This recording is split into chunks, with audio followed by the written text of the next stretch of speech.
friends. Now, which niche of the executive market does the Alfa 164 Lusso automatic drop into? Well, it's for those with a generous budget at their disposal and a fleet manager who isn't too worried by the prospect of steep depreciation.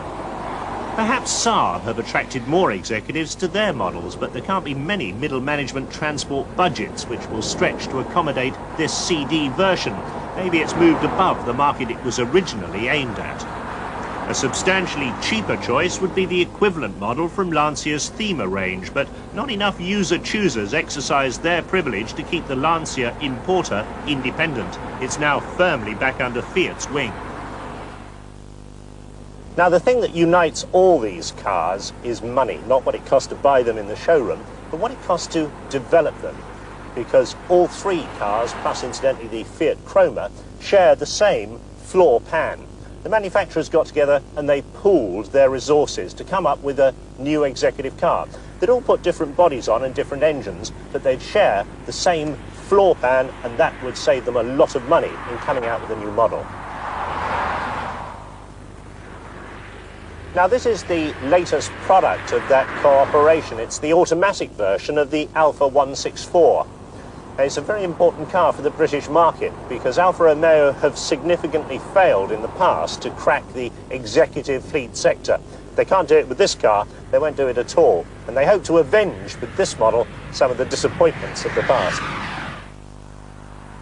This is a booted version of the familiar Saab 9000 hatchback, and in this form it's a very highly specified and extremely expensive vehicle. It's £28,000 on the road. £1,500 of that is taken up with a very sophisticated sound system that incorporates a CD player. Incidentally, it also occupies the space that would be taken up by the ashtray and cigar lighter, and there's a little discreet sign saying no smoking. That won't impress some executives I know. This is very much the flagship of the Lancia range. I've always called it the Thema, but I'm reliably informed I ought to call it the Thema. In SE form, it's very well equipped up to the specification of the other two, and certainly very good value on the road. The only thing you can't get is an automatic gearbox with the turbo. But like the other two cars, it's got a 6-year anti-corrosion warranty.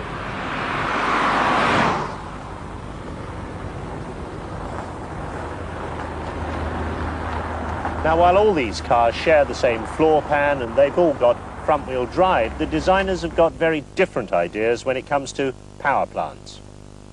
The fuel-injected V6 in the Alfa is the most charismatic and the best-looking unit. There's a broad band of tremendous power and torque, and it mates well with the automatic.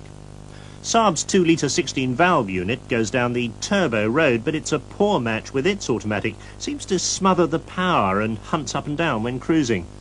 At Lancia's heart is another 16-valve 2-litre, but it's got a smaller, higher revving turbo which gives a wider spread of power.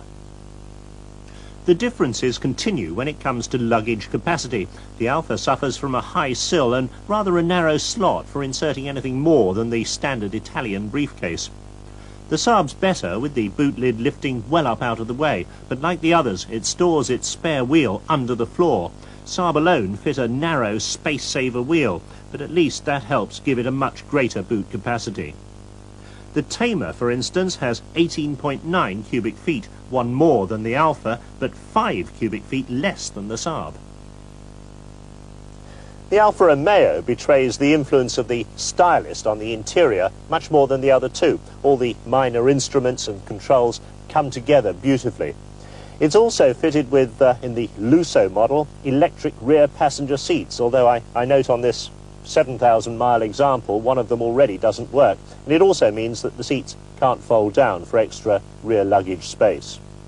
Scandinavian design has tended in the past to be rather austere and Spartan, but the interior of this Saab, with its supple Scottish leather and its English walnut, reminds you more of a Victorian gentleman's smoking club than anything.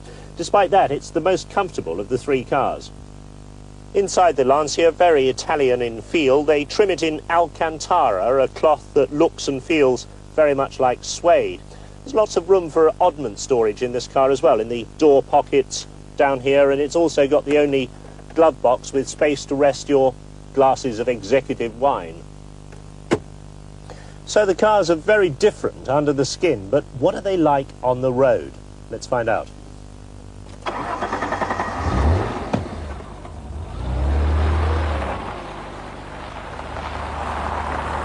I've always loved the Alfa V6 unit. It's got a lovely exhaust snarl to it, and despite the automatic gearbox, it hasn't lost that appeal. The handling, well, that's flat and secure, big fat tyres, very high level of adhesion on the road. It's not all sweetness and light though. It's got an over-large turning circle, this car, and I find these uniform switches on the panel rather confusing once you're on the move. On the road in the Saab, you're immediately aware that there is still some turbo lag. The classic situation, you come up behind a lorry, you pull out to overtake, put your foot flat on the floor, and there's a heart-stopping instant when it doesn't actually go. And then the turbo comes in and you accelerate through.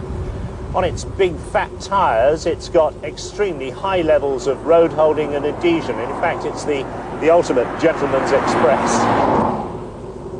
In the Lancia, you're immediately aware of the tremendous power and torque from the turbocharged engine. There's less turbo lag than there was in the Saab, but because it's got a manual gearbox and there isn't the cushioning effect of the automatic, it's quite easy to get quite violent wheel spin when pulling away from a T-junction, especially on a wet road.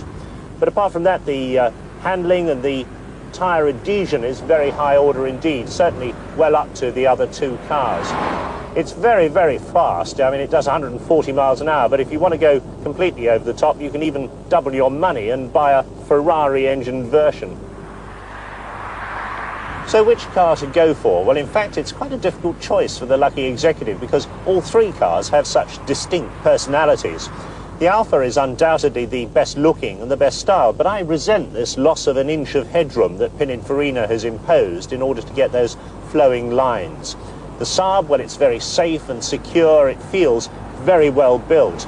And the Lancia, with its immensely powerful engine, represents tremendous appeal for the driver. Which one would I go for? Well, if my company would allow the extra £6,000 on the budget, I'd have to select the Saab.